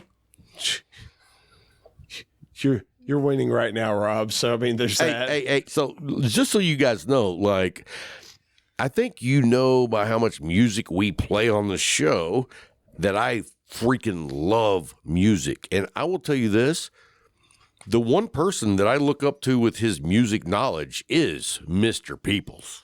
Got to give him his props. Got to give him his props. Like when I'm playing, it doesn't matter what I'm playing. You always know who it is. Almost. 99% of the time. Real upset with myself from earlier this evening because You did miss one, but it was very similar. it is, and then you played the Dr. John song right after that. So yeah, We got to start a new game called Stump Casey. Yes. Larry, I want to hear your second black actor. or any actress. actor. Jamie Foxx. Jamie Foxx. Oh, boo. Boo. You're entitled to your opinion. Yes, And I am. Nobody else cares about it. No, that's not true. Jamie Foxx has an incredible range in terms of his acting. What he's done, he's got incredible He range. did Ray. Yeah, he did Ray. Okay. If I was just to judge him on Ray, he's fucking phenomenal. Okay, what's the movie where he was the sergeant? It was sergeant? funny as shit. The Jamie Foxx was. Oh no, was that Jamie Foxx? Jesus Christ! Major Payne? That was Damon Wayans. Hey, They all look the in living same. color. They all look the same. I knew that was coming. And by the way, he wasn't a sergeant. He was a major. Okay, well, that's a shock. I didn't know they let black people be majors. Oh, Jesus Christ! Someone's unplugging my mic. Give me something I can slap him over his head with. So And not the bottle. 6-inch rubber dick, okay, Julio? Sorry. Oh, Larry's Anyway. going to put his foot so far up your ass, the water on his knees going to quench your thirst. You're gonna have toes for tonsils. So, okay. So I'll give the same, or I'll answer the same question. For me, this is going to sound kind of gay, but Brad Pitt, I think he's done a badass body of work. I would agree. has. He has. Yeah. And I mean, for me, my favorite Brad Pitt movie would probably be Fight Club. Interesting It's choice. dark, it's funny as shit, and it's also very twisted. Yeah, that's why you like it. Oh, 100%. And then number 2, I didn't think very far ahead. We know. I'm a one-trick pony, We also know. or just a pony, Donkey. More of an ass. or, Yeah. or an ass. Yeah. But let's see. I would say Robert Redford. I can appreciate that. Robert Redford made some badass movies. That was good. Yeah, he Did you ever see Brubaker? Yes. Oh, thank you. No. Cheers to you. You don't That's have a a gr- drink, that's a but great oh my movie. God. Have you seen it? You have not. No, I have not. Brubaker? You have not. Brubaker He's was a a prison badass, but but when he's a prison warden, Mm-hmm. but before he takes over, he shows up to the prison in a bus with other convicts as a convict just to see how shit's being Yeah, run. he's a reformer type, great good movie Undercover and story. boss Yeah. type thing. Yeah. It really was. a Oh, great you movie. know, I mean, okay. Well, you know what? Let's go to your number 3. Number 3 on my list, Helen Mirren. Ooh, good one. Mm-hmm. Yeah. And also, let's be real. Helen Mirren called me right now. I'd come over. Like, I'm just saying, I think she's got to be. I don't know who that is. She's a British actress, just phenomenal. She's been in She did The Queen. all Did you sorts see of that? things. Yeah. So she was the queen. Yes. Oh, she's hot. And she's doing a movie. I don't think it's come out yet about Gold in My Ear. Oh, interesting. What's it called? I think it's called Golda. Gold Oh. in My Ear was the prime minister in Israel I thought you years said ago. gold in my ear, and I was like, is it going to be like a James Bond movie? Octopussy, gold in my ear. Golden shower. Right, but like Helen Mirren, phenomenal actress. is. I mean, just Is she in a lot of movies? she's been in a ton of movies. Okay. You'd probably know her. She was in. Did you ever see that movie Reds, where it's the retired yeah, spies? yeah. She's in that. Okay, badass. I'm trying to find relatable stuff where Rob can play along to. And I don't know celebrities that much. Because I'm not into that shit. But I do enjoy badass movies. Yeah. All right, you're up. All right, this next one is a versatile actor. Very few people. I already know who you're going to say because that was my next one. Nope. Very few people can pull off drama and comedy. Yep. Jason Bateman. Oh, have you seen the trailer for the new movie he's in? Like he's like being pulled into a room at a cop station, and he's being asked questions by this cop, and there's another guy standing that's a cop. And the guy's like, hey, man, I know, you're probably innocent, but, we got to do our job, too. And so we just got a few questions. And he was like, yeah, I just want my lawyer. And then he's like, oh, we're trying to clear your name. So if you can just let us know, blah, blah, blah, blah. And he's like, yeah, I want a lawyer. And then the other guy steps in and he's like, you know what? The guys who ask for lawyers are usually the criminals. And we're giving you the opportunity to clear your name now and be done with you. And he's like, yeah, I want a lawyer. And then that's the whole clip of the fucking movie. And I'm like, I'm in. Do you like Jason Bateman? I like Jason Bateman fine. Fine? No. Are you an Ozarks fan? Who says fine?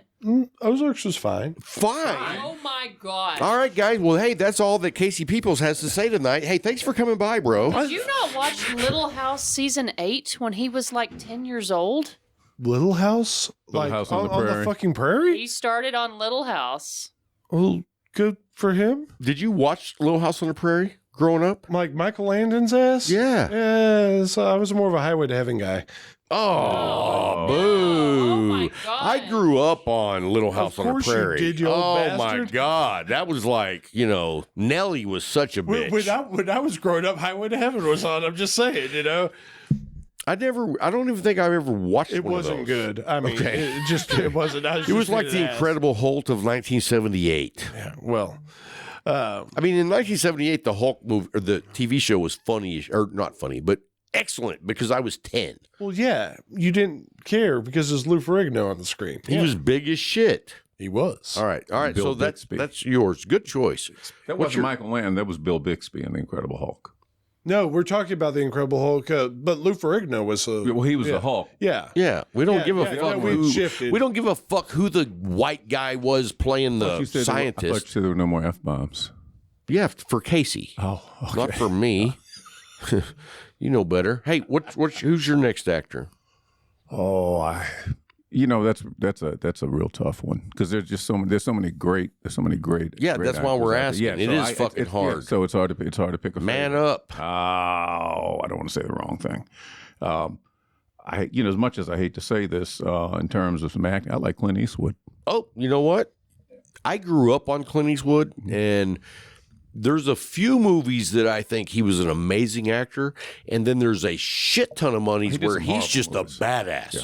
No. Even some of the movies that were like not that great, they were still fucking classic movies. Get on with the show, boys. Oh yeah. Let's start the show. So we wanted to jump in on one of our other sponsors. And I don't even know if you know about these guys.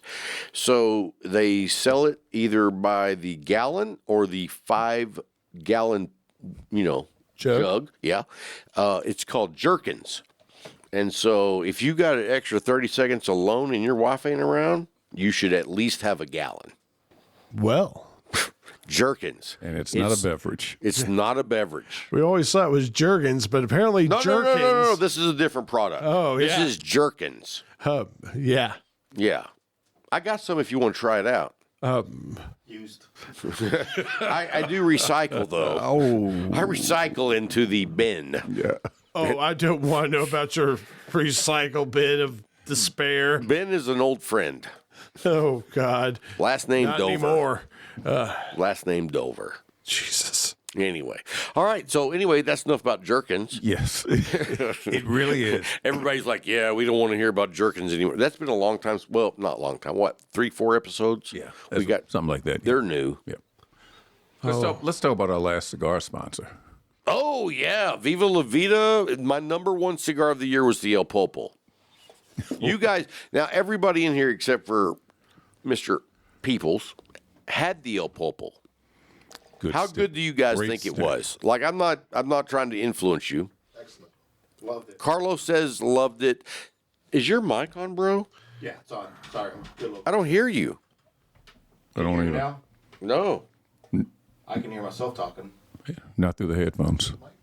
Well, yeah, that's the part. Testing one. So something's messed up, or maybe something. Well, I'll I'm gonna- unplugged. What? Can you hear me now? All right, there you go. So hang on a All right, minute. I'm on. Yeah, you're on, but you're not good. That's number 3. We knew that. All right, try it out. Can you hear me now? A little more. Can you hear me now? 1, 2, 3. Jerkins. Jerkins juice? Oh. That's like Darth Vader. I know your father. Not like Bane. I think Vagina probably sabotaged us before she left. Oh yeah, that's your mic. Yeah. We sound like the Chunkamunks, all of us. And all I can say is I've got a furry ball sack. Oh boy. Turn you on, set me free, because I'm going to Can you hear me be now? the one and only. All right. Hey, talking to your mic. Can you hear me now? Still can't hear anything? I mean, let me unplug you. What? I don't know if he's 4. I think he's 4. Who knows? All right. Say that again. Who knows? All right, you're 3. So 4. Can you hear me now? Raise that up, maybe.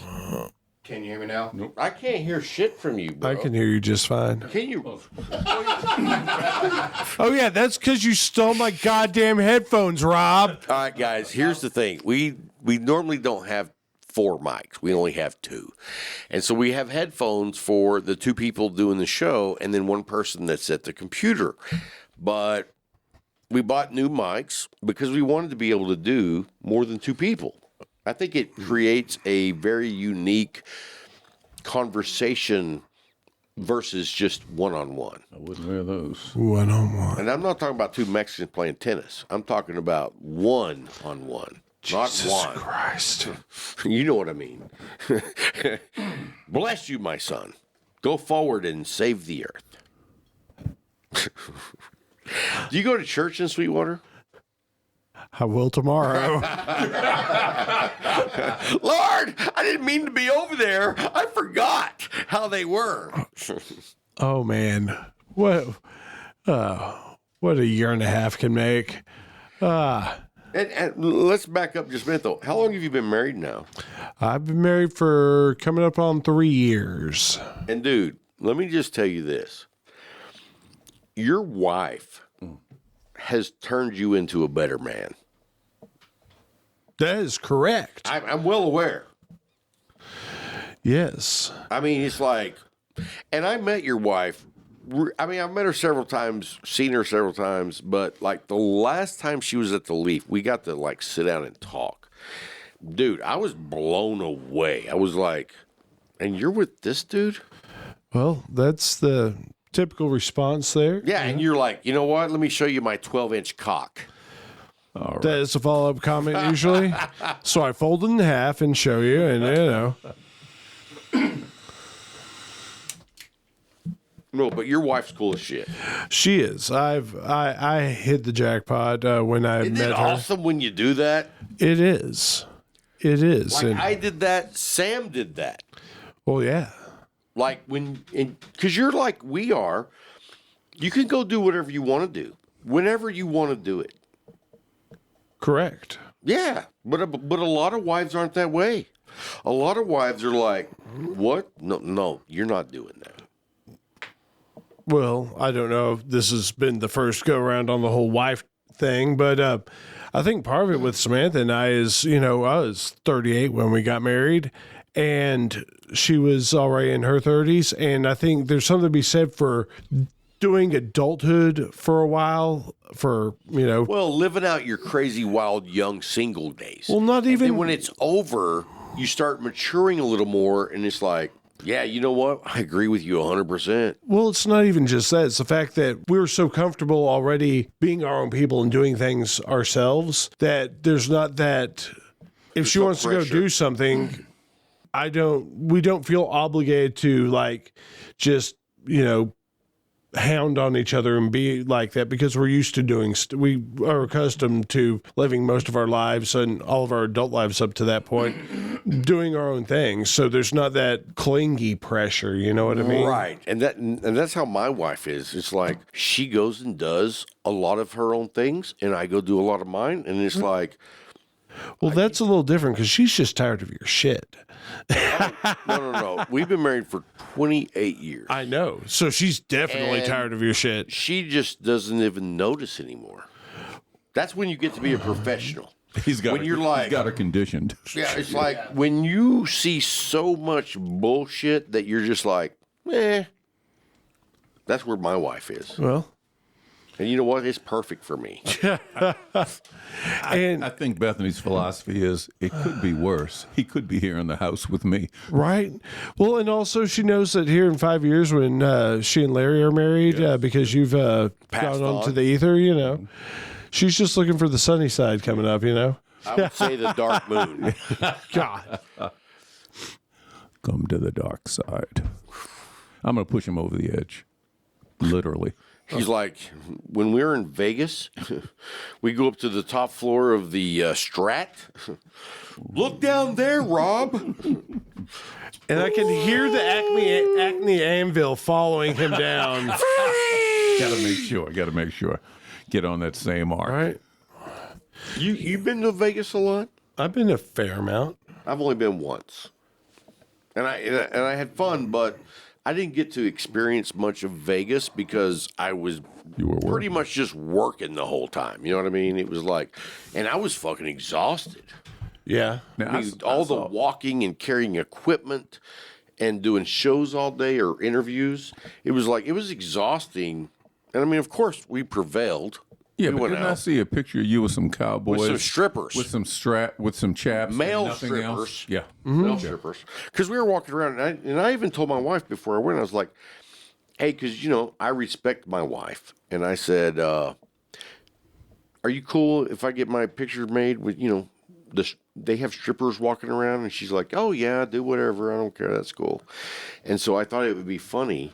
So I had my picture made with two cowboys wearing G-strings and cowboy hats only, and all muscled up, And so I sent my wife a text, and I said, I had my picture made with two strippers, and I'll send it to you. And then I sent that. Oh, yeah. She thought that was funny as shit. And then Rob followed Bruce back to the Chartreuse Moose. And no pictures of that. There's video for 1995, but there's no pictures. Man, no. No? Dude, I've got better things to spend my money on. Hey, if you wait till next month, it'll be on sale. Not enough. $14.95. It's in VHS. God, of course it is. almost like a bottle of Benchmark, top floor. And just so you know, at the end, I die. We were doing snuff. And then I get married. I mean, yeah. Yeah, I mean, When I die, Larry's like, "Hell yeah, your wife made $1 million life insurance." Oh, so there's a happy ending. All right. Yeah, especially for the former Mrs. Jones and I. Yeah, it's something. They got a plan. I'm not really part of it, but I think because I got to be gone. But you provided the basis for it. I support Rob was a it. networking opportunity, is what Rob was. I was like, it's a win-win. For my wife, it's a win. For Larry, it's a win. It's yours. For me, it's a fucking loser job. It'll be all right. You'll be okay. Do you go to church in Abilene? I do not. I do not. Well, you might want to reconsider. No, why? Well, I mean, if they're about to kill you off here, we got to get you right with the Lord, buddy. Let me tell you something. Here's what I tell everybody. When I go, what you need to know is don't be sad. Don't be crying all that bullshit, because I fucking enjoyed the shit out of my time here. Well, You're like, I wasn't going to be crying. I mean, one, spearmint flavored tear will roll down my cheek. Oh, that means a lot to me. Yeah, you know. One single solitary tear. Yep. Yeah. That's one of the most important. Like if someone's just sobbing, it's like, Ugly crying. Yeah. all Yeah. right, you're I'm gonna be like the Italian guy playing the Indian in that old commercial where the piece of trash, with the one trash tear and- rolls down his is face. it a river? Yeah. And someone throws a McDonald's cup in it. Yeah. Yeah. We love those commercials. Yes, That was powerful. Yeah. it was. I mean, and the Italian guy playing the Indian, I mean, chef's kiss, good That's what they acting. do. Yep. Yeah. He was Italian? Yes. I thought he was black. I mean, I'm just saying. But I was young. I could be wrong. Yeah. You have something on your face. Let me see if I can get it off. Hey, so let's jump up to. Did we talk about Viva La Vida? We talked a little bit about Viva La Vida, then you got a little Oh, El sidetracked Popo. again. El Number Popo. one Let's talk cigar more about of the Viva La year. Vida. Yes. Number one cigar of the year for us. Yes. Well, for me. But everybody here that smoked it fucking dug it. That was a great cigar. When we were in Lubbock in November. Dude, we fucking met up at a hotel at the Hilton? No, Hampton. It was the Hampton, and it's And not they what it sounds had a like. either. badass freaking patio outdoors, and me, Big Larry, Johnny Halfsack, And Tim met up, and we smoked a whole fucking box of those in one evening. Jesus. It was a good night. Yeah, There was Sounds like a great night. there was a little bit of bourbon that was consumed also. there was a little bit of bourbon. Yes, And I actually went swimming in the pool outside, and it was cold as fuck. It was November. And I wouldn't say I went swimming. I dove in, and then I got the fuck out. It was the week before Thanksgiving. Well. Yeah. Choices were made. Sure. And apparently the best one was smoking the Viva La Vida. Oh, amen, brother. So, hey, if you haven't tried Viva La Vida, check them out. I mean, I don't know how that you haven't tried them before. If you've been smoking cigars, let's just say if you're a 4-year-old veteran in this business, you should have tried one of those by now. Yeah, and while I haven't tried the new offering, the you Club love 500, Club 500. fantastic stick right there. The Jester. The Jester was in my top 25 this year. Well, And the El Popo was number 1. You haven't had it yet. I haven't had it yet. Next time I get some, I'll save you one. Oh, perfect. Thank you. I believe that. Oh, 100%. You just got to get here within If we don't 2 smoke days. them first, You got to get here within 2 days. So I'd go day and a half. Yeah, probably safe side. Yeah. that's the black in him. Jesus. Right, Larry? Is there an extra cinder block down there? All right. So, Larry's like, speaking I'm of gonna domestic curb abuse, you. So anyway, how long, you said 3 years. That's how long you've been married. yes, coming up on 3 years in April. Wow, dude. Yeah. It's going by fast. You're telling me. I mean, it's been incredibly fast, incredible blessing. Amazing A wife. lot of great positive things have happened to both of y'all. Absolutely. I mean, you're like doing all this entrepreneur stuff, and she got you. Very true. And, and my wife, brilliant woman, she's an elected official. She's running for district attorney in the 32nd Judicial District of Texas. So if you live in Nolan, Mitchell, or Fisher counties in Texas, get out and vote. March 5th, Republican primary. Register. Samantha Morrow for district attorney. So if she wins, will you get like a card that says, I'm married to the district attorney? You should. No, I've got a print some up ring. for you. She's just going to engrave it on the inside. I need you to get a card because when you get pulled over, you're like, oh, here's my ID. Oh, that's not my ID, but yeah, go ahead and read that while I get my ID. No, so I've one better. So my wife and I both have vehicles we bought in the past year. I had to buy my wife a new car. She was in a bad car accident and stuff. And so I purchased her car. I'd had a truck ordered for a long time. And due to this, Tell them what kind of truck it was. it's a 2023 Ford Maverick. I love it. Great truck. But because I It's just, kind of like a Subaru. no, And what no, I mean by that no, it's is not. like a Subaru is for gay women and that is for gay men. Right? Y'all back me up on this. Look, Carlos is over there like, yep. Can you hear me? Nope. He's Can you hear me? Sign language. Yes. No, anyway, I'm kidding. I haven't even seen him. Yeah. Well, there's one parked in front of this place, so check it out later. See my van? The one that says free candy. Yeah, we talked about that already. It's not a murder. It's not a murder. No, it's just more of a rape and bondage van. But Yeah. Free apples. gross, Bob, from yourself.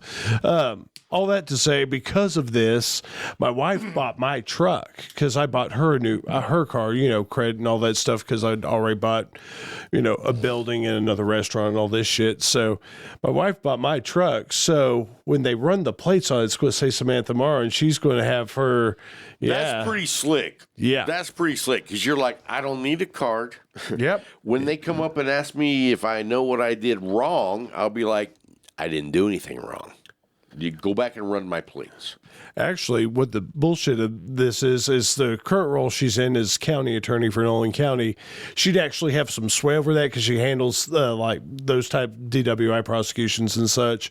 She'd have sway over that. Now, if she's elected a district attorney, that'd be below her pay grade, as it were. So, But the subordinates aren't going to want to upset her. well, the county attorney doesn't report to the district attorney. Oh, They're who two separate do they elected. report to? Nobody. They're their own individual elected official. So that's her position now. Correct. I see. So she's stepping up. Well, we're working on it. She's like the Jeffersons. Moving on up. Yes. Yes. Don't look surprised. So, But she's not black. any more sponsors we need to shill for? I think that's all of them. Yeah. We No. Have we talked about Tabanero? We have not talked about Tabanero. Tell me about the good news over at Tabanero, Rob. And so here's something that I did want to tell you guys is, we meet up on Saturdays as a group. For the faculty meeting. And so, on Saturdays, I go in first thing and I go in the humidor and I usually pick up between 1 and 5 cigars. And I'm not going to smoke all 5 at the leaf, but when I go in on Saturdays, that's when I buy the cigars that are going to be like the special cigars of my weekend. Ones you really love. Right. And so I bought 4 cigars today. And the first 2 I picked up was the Tabanero Sun-Grown Robusto and the Medallia. It's like, yeah, they're sponsors. They send me free cigars. But you know what? When I go to the lounge, I still buy them because they're that fucking good. They're great cigars, and you want to support the brick and mortar. 100%. And then on top of that, like today, we had a brother of the leaf give us cigars. Yeah. And you saw what I gave him. Yes. I said, hey, man, have my favorite fucking cigar. And so I give him one of the medallions. But it's like when I go into a cigar shop and I buy the cigars that I already get for free, that's a good indication that I like those fucking cigars. Yeah, it's good. It's a great representation. It's true. It's so that just goes to show that we're not just talking about how great these cigars are. We're not because blowing they're smoke out of our sponsors. ass. We're talking about how great these cigars are. We might be because they blowing are great smoke, but cigars. it's out of our mouth. Yes, that's right. Yeah. Right? Yes. That's just what I want to make sure everybody knew we were blowing smoke out of our upper top, Yes. Yep. not our lower. Yes. Your lower top? Yeah, my lower top. You want to see it? Are you, a convertible? You want to see it, Rob's Casey? a convertible now. 3 feet of ass crack, ladies and gentlemen. Turn off your monitors. Oh, that was a good picture. You'll never forget this. And now I have glasses. Oh, the retina didn't make it. Nope. So, I thought it was funny, though, because I was like, hey, dude, me and Tim, I was like, dude, we're going to Vegas, and I got a room at this price. Dude, it's only going to be like $150 a piece for 4 nights. And a big part of that was because of you.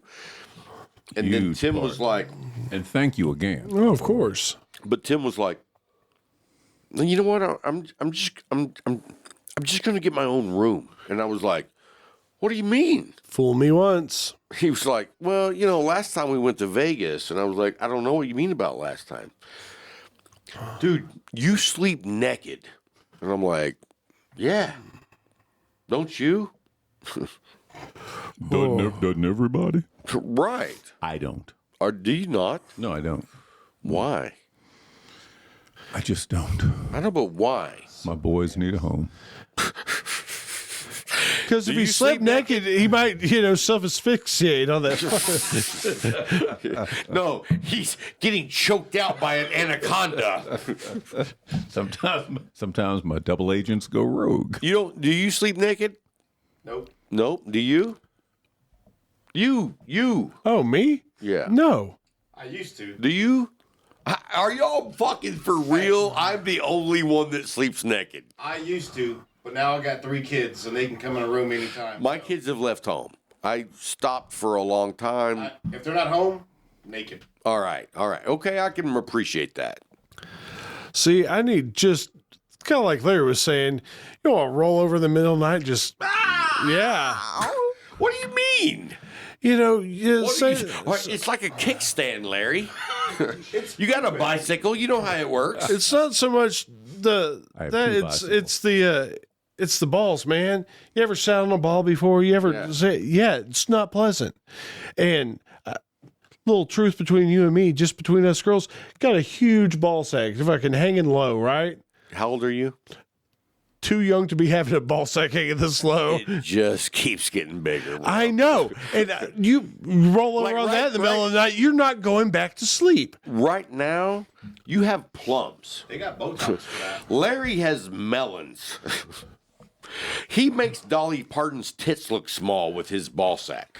Larry's pants are like a cheap motel, though. There's no ballroom, It's like Why are we talking about Larry's ball sack? That was my question. I mean, Long comes Jones. All right. Well, apparently, we spend so much time talking about the rest of your downstairs anatomy. Might as well throw in the balls so they get proper's attention. Okay, what's next on the So I list don't of know if you. topics tonight? I don't even know if you know this though. Did you ever see the cartoons of George of the Jungle? Yes. Did you really? Well, yeah. Watch out for that tree, buddy.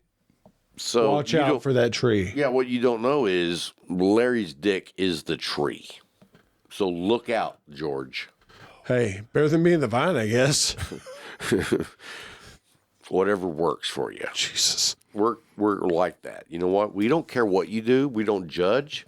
Just leave us the fuck alone. I'm curious what mental picture you got painted in your head. I don't. George of the Jungle, look out for that dick. Okay, Larry's giving me the reel it in sign, folks. All right, so anyway, what else were we talking about? Is that your wife? It is. Is my wife Can you calling? put her on speakerphone and put it close to the mic? Possibly. I would not do that. Hey, baby, hold on. Hey. Hold on, just so you know. Hey, how are you? You're on You're on Cigar Talk. speakerphone You're and on on Cigar Cigar Talk. You're Talk. on the show. Oh, well, hello, listeners. We're getting everybody to vote for you. Oh, good. Thank you. Yes. This train was bound for glory, but I'm pretty sure it derailed about 45 minutes ago.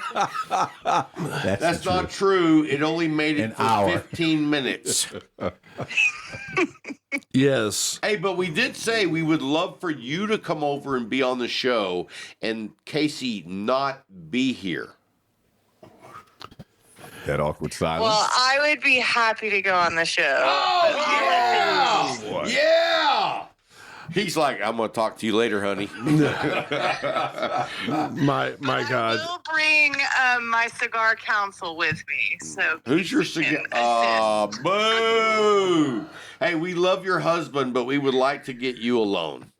God damn it. You know what I mean. You know what I mean. Fucking phrasing, Rob. Jesus. You know, I mean, so we want to hear your own thoughts. She's like, I hung up.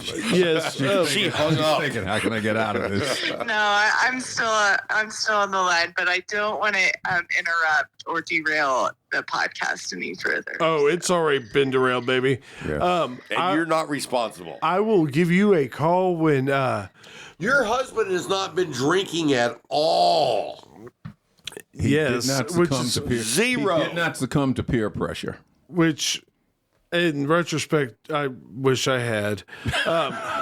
You got some Colonel E.H. Taylor Well, waiting I'm for you to glad get you home. haven't, so that you can get back to Sweetwater. Hey, we have a twin mattress in that closet. Oh, I'm not sleeping on anything in this building. Hey, and Wise right man. next to it on the inside is a ball gag and some leather straps. Oh, Jesus Christ. All All right, baby. Samantha, I love you, great- and Samantha, it was I'm great going to to let you hear go. your I'll voice. give you. I'll shoot you a text when I'm on my way home. All right, sounds good. I love you. Bye. Good night, Samantha. All right. Well, that was cool having your wife call in. Oh, was it now? So much for that. Well, we're using the term wife optimistically at this point in time. We'll see what happens when I get home. So, all right, we're gonna play one last game. Okay, one last game. It's called Two Truths and a Lie, Okay. and you got to tell me which one is the lie. Okay. So, and all three of these scenarios is about me. All right. So, number one, I was arrested wearing pink, what do you call those, knickers, and a half shirt with a rainbow lettering of Alamo. That's number one. Number two is I stole a Volkswagen Rabbit bus. I mean, not a bus, a bug. Well, a Volkswagen Rabbit and a Volkswagen Bug are two different things. Yeah, the bug, Okay. not the rabbit, just a Volkswagen Rabbit. A bug. Okay. Sorry, no, You not can't a remember rabbit. what he stole, so that's convincing. Go on. And then the last one would be is when I was in third grade, me and my brother, my younger brother, were in the bathtub together. And he's like 6 years younger than me. And as he's getting out, he like bends over and I grab a bottle of hairspray and I spray it in his asshole because he's bent over. And then he like screamed and cried and I got in trouble. So That definitely happened. I'm which gonna one say- was the lie? The lie I feel like was the first one, the Alamo shirt, getting arrested, and That knickers? that I is think that's actually a truth. That's true. okay, so you didn't steal a rabbit. Boom. Okay, I did ride in a stolen bug with a buddy of mine who picked me up. I didn't know it was stolen until about halfway on our journey, and I was like, "What the fuck?" I can only tell that now because he's dead. fair enough. You know what I mean? If And he there was a still, statute of limitations. yeah, I don't know what the statute is, but if he's dead, Hey, we can call Samantha back. Shit. No, we can't. he's like, I'm kind of regretting answering that call. Well, I've only been married 3 years, so I answer that call when we're at this Oh. hour in the evening. Dude, right now, if my wife calls, I will answer. Now, she won't call because she also knows if she does call, she'll be on the show. Well, My wife she's a doesn't- smart lady. My wife doesn't listen to the show. She doesn't care for the show. It's not her thing. And you know what I told her? That's cool because you know what? You're not our demographic. You're absolutely right about that. Booyah. So, hey, Sambo. Easy, Rob. This is- Rob. I feel like. Hello, my lady. Hello, my darling. Hello, my ragtime girl. Were you fucking foghorn leghorn over here? What the shit's going on? Boy, I tell you, boy. I tell ya. Oh my. Come on, Hoss. Look here, Hoss. Let me show you what you're doing wrong. So, no, I'm just saying. A saying? Yeah. I say. You know what? Foghorn was one of my favorite characters. Foghorn was cool. When he fucking just beat the shit out of that dog, that the rope was just like that far too short. Dog's like, ow! He's like, I'm gonna beat your ass. Here, put on this ball gag. Foghorn Leghorn was cool. And the dog. Yeah. And when he was like fucking with that little chicken hawk, let me tell you, boy. Anyway, Don't look at me and say, boy. I didn't. I turned away. Okay. It might have been slightly after. Roll the tape. He's like, "Hey, is Rob going to get an ass whipping tonight?" You know, I'm gonna watch this as soon as you put this episode that shit out. Yeah, you better. All right, guys. Hey, so that's going to wrap up this week's show. So before we go, everybody gets to say an opinion on one topic, and we'll start with Big Larry. Put him on the fucking spot. This was some kind of show. Is that your opinion? Actually, no, that's a fact. Okay. All right, Sam. Sam's over there meditating. An opinion about the show or just something in general? I can't hear you. That's right. An opinion about the show or something in general? Whatever the fuck you want to give an opinion about. But your mic is not working. So you can talk loud. So it'll be on these mics. Move that over. Or lean over and talking to his mic. And then if it's not his mic, that's his dick. And look, he had the leaf tattooed on his dick. It is black. That's a pretty big mic. And that's My his opinion, folks. All right, thanks, Sam. All right, Larry. Thought we already did this. You didn't do this. We skipped over to Sam because you weren't ready. Oh, I'm still not ready. Opinion about one thing. We need to be kinder to each other. Well, you know what? That'd be great. How about you start with yourself?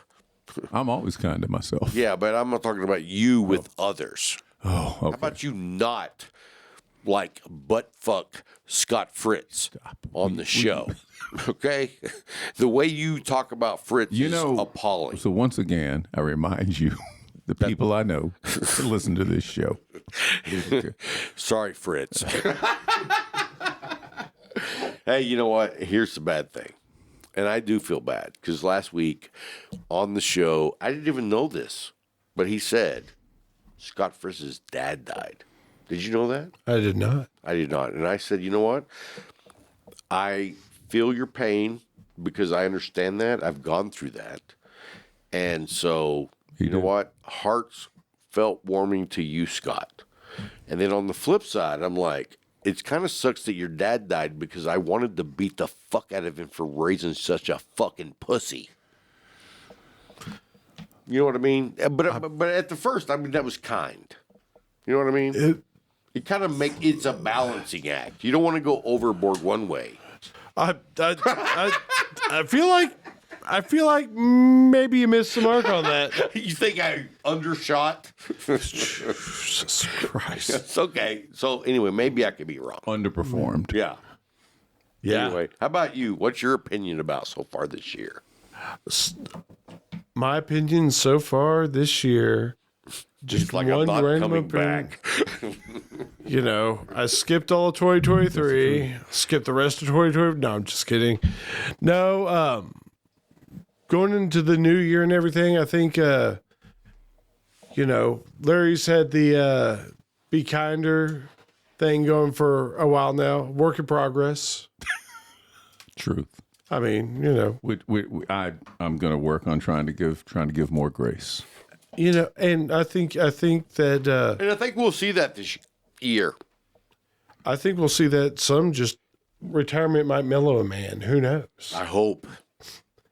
Here's we'll what I can see. tell you about retirement so far. I'm not retired, okay? We know that. But Larry's coming over here and keeping me up till like 1, 2 in the morning just drinking. Because he ain't got to get up the next fucking day. Hey, could be worse. Your asshole could hurt the next day. Well, one day I was like, what time did you leave?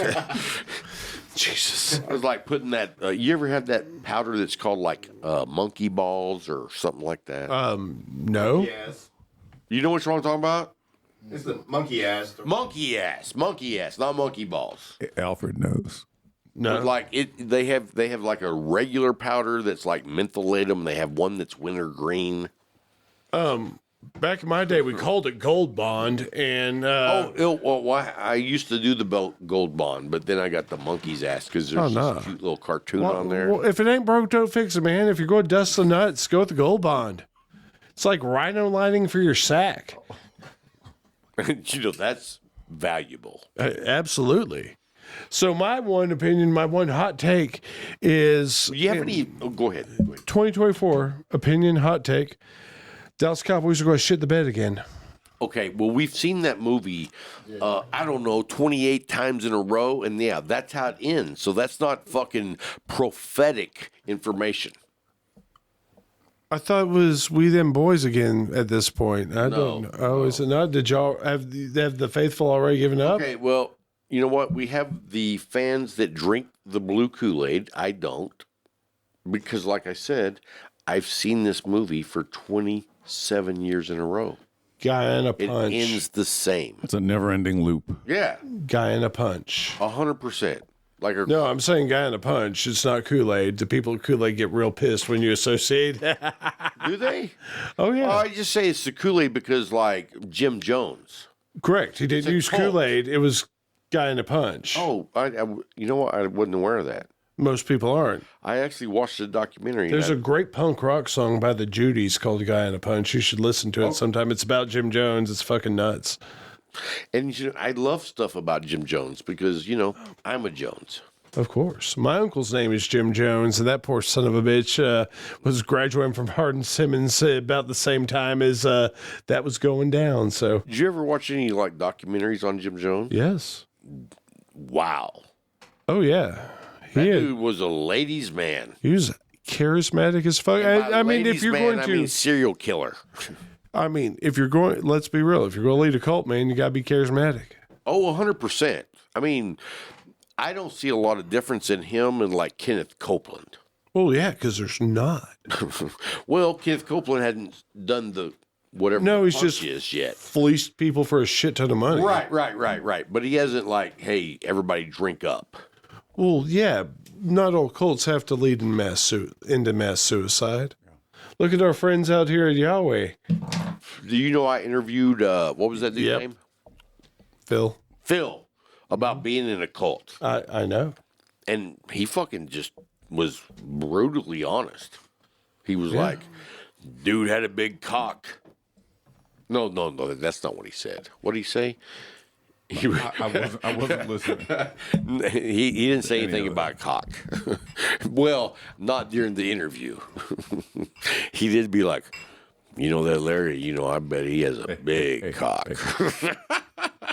Well, Cigar Talk friends, Rob, Larry, thanks for having me on the show today, guys. It's great to sit down and visit, laugh, have fun. Hey, you know what, bro? It's been a pleasure. And we are so happy that you came back, and we hope that you will again. Oh, I will be back. For those of you listening who are like, this asshole sounds kind of familiar. I was the original guest host. Oh, way years back. and years and years ago on this show. Way back. We're talking 2018, long time. I don't think those episodes are even still up because no, they're still up. Are they really? They're still up. Jesus. They're still up. You know what? Because they've been around the longest. Mm-hmm. The funny thing is when you go back and look at the episodes and how many times episodes have been listened to, you know what the number one episode of all times is? Probably when I co-hosted because Jesus Christ, I have a great voice and sterling personality. It was number one. That's true. Which is one of the worst episodes, only because you didn't know what the fuck you were doing, okay? And the audio quality is not good. But all of the old episodes are the top ones because when people listen to the show, they're like, we got to go back. And so I promise you, a lot of people, not just when you did that, even since then, have gone back and listened to that show. Well, as they should, really. I mean, quality production, quality talent. I mean, really, probably the best shows that have ever been done are when I'm here. And so I'm glad you had me back to kind of redeem this place a little bit. And So let me ask you this, though. This is your first time over to the new studio. I dig the new studio. One, a lot more space, a lot more room for drunken activities. What we love about this space is, we have the studio, but 90% of the time, we're in the You lounge. got the lounge aspect, And too. the lounge part is phenomenal. I mean, once again, this is a huge win. Big shout out to the Rabbit Air people because, once again, I've been in this room now for 3-4 hours. Stockholm Syndrome. Could be 3 or 4 days now. I'm not sure. But my eyes aren't watering. Like, the smoke clears out, dissipates quickly. It's a great deal. So great job, Rabbit Air people. And great job, guys. Rob, Larry. Can you always believe we've appreciate been it. doing this for over 5 years now? I can believe you have. Well, there you go. You know, it's that, thing in the back of your head where you like hearing your own voice. Hey. I'm like Fonzarelli in my own mind. He's Hey. a legend in his own mind. So, hey, guys, I want to tell you this, guys. So, I am doing a new additional podcast. And the new additional podcast is going to be starting on January the 15th. That's on a Monday. And it's a new show I'm doing with my youngest brother. And it's called Half Brothers because, my parents divorced and his dad married my mom and he became my dad. And 12 years after I was born, he was born. So there's like you think of two guys that grew up as brothers. It's like, dude, we're 12 years apart. Yeah. We grew up because we have another brother that's 6 years younger than me. But we grew up almost as like only children because of the distance. You know what I mean? Yeah. Because when I was born, I was the only child. And then when my next brother was born, 6 years later, I'm a fucking kid. Parents don't give a fuck about a 6-year-old. So it's like the new one gets a new set of parents. And then I leave home when I'm 18 and my youngest brother's 6. Yeah. So it's like we grew up completely different lives. I don't even know who the fuck his parents were. Yeah. Because that's not who I had. I had parents that didn't know what the fuck they were doing, but they were partying their asses off. And I have no problem with that. But here's our announcement. Sharing tales that'll make you snort your drink, from belly laughs to the kind of sobbing that only happens after one too many shots. So grab a drink or 3, settle in, and get ready to ride the Half Brothers podcast train. It's a drunken comedy journey where the only rule is to expect the unexpected and keep those laughs coming, even if you're not quite sure what's going on. Cheers to stumbling upon the craziest, funniest family reunion you never knew you needed. Boom. Boom, indeed. So, did you hear that at all, Carlos? Yep. Did you know whose voice that was? I don't know the name. It's Norm Macdonald. A dude messaged me today and was like, how the fuck did you get a dead guy to do a promo? And I was Rob like, Jones. I said, I got skills, bro. And he messaged back and said, did you hire an impersonator? And I said, do you know how cheap I am? I didn't hire fucking shit. I illegally uploaded Norm Macdonald's voice and I made a script using another AI. And AI, when they write something for you, is so fucking lame and it's like so polished that you're like, okay, a 5th grade English student that makes a 4.0 wrote this. You know what I mean? It's so perfectional. And so when I told AI to write the script, I said, here's what I wanted to say, but I want you to rewrite this as a drunk Irishman. That's how you get AI to do better, is give them a personality to reflect. And I thought it worked out. That's why I went with the leprechaun as the talking head. Yes. What you could have said was redo it as Rob Jones. I don't want anybody to know who that person is. Better be close to a drunk Irishman, though. I gotta be close to a prisoner. Yeah. A guy that should be in prison. So, anyway, guys, that's going to wrap it up for this week's show. Again, we appreciate you coming in. Yeah. It's an honor to have you, and we love you to come over whenever you're available. Well, it's good to be back. Thanks for having me, Rob. And it's like, you know what? Now that the cameras are going to be turned off, you can take a couple of those buttons down. Yeah. You know what I mean? Easy. It's a lot of white. It's going real bright up in It'll here. get real reflective. Hey, guys, thanks for listening to the show. And until next time, Life is short. Smoke with a friend. Happy trails to you. Keep smiling until then. Who cares about the clouds when we're together? Just sing a song and think about sunny weather.